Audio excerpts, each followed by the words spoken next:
അതിർത്തി കടന്നെത്തുന്ന ലഹരിക്ക് തടയിടാനായി പുതിയ നീക്കം ഇടുക്കി ജില്ലയും പട്ടികയിൽ ഉൾപ്പെട്ടു.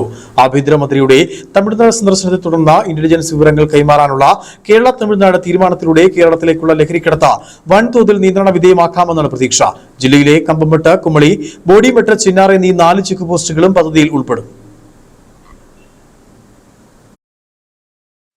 വിവരങ്ങൾ കൈമാറുന്നതിലൂടെ അതിർത്തികളിൽ പരിശോധന കാര്യക്ഷമമാക്കി നടപടികൾ ഘടിപ്പിച്ച ലഹരിയുടെ ഒഴുക്ക് കുറയ്ക്കാനാണ് ഇരു സംസ്ഥാനങ്ങളുടെയും ലക്ഷ്യം. കേരള തമിഴ്നാട് അതിർത്തി പങ്കിടുന്ന 5 ജില്ലകളിലായി 16 അതിർത്തി ചെക്ക് പോസ്റ്റുകളിൽ പദ്ധതിയുടെ ഭാഗമായി പരിശോധന കർശനമാക്കിയേക്കും.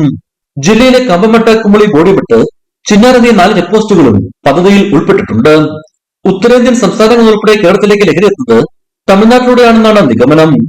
സാധാരണക്കാരായ തൊഴിലാളികളെയും സ്ത്രീകളെയും കടത്തിനായി ഉപയോഗിക്കുന്നുണ്ട്. പലപ്പോഴും ലഹരി സംഘത്തിലുള്ള വിവരങ്ങളിലൂടെയാണ് ഇവരിലേക്കും എത്താൻ കഴിയുന്നത്.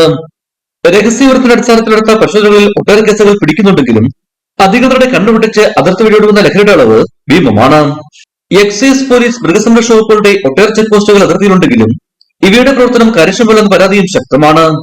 നിരീക്ഷണ ക്യാമറ, സ്കാനർ തുടങ്ങിയ ആധുനിക സംവിധാനങ്ങൾ ഉപയോഗിക്കുന്നുണ്ടെങ്കിലും ഇവയെല്ലാം മറികടന്ന് ലഹരി ഒഴുകുന്നുണ്ട്. എക്സൈസ് ജീവനക്കാരുടെ കുറവും ചെക്ക് പോസ്റ്റുകളിൽ പ്രവർത്തനത്തെ സാരമായി ബാധിക്കുന്നു. ഇടുക്കി വിഷൻ, കുമളി.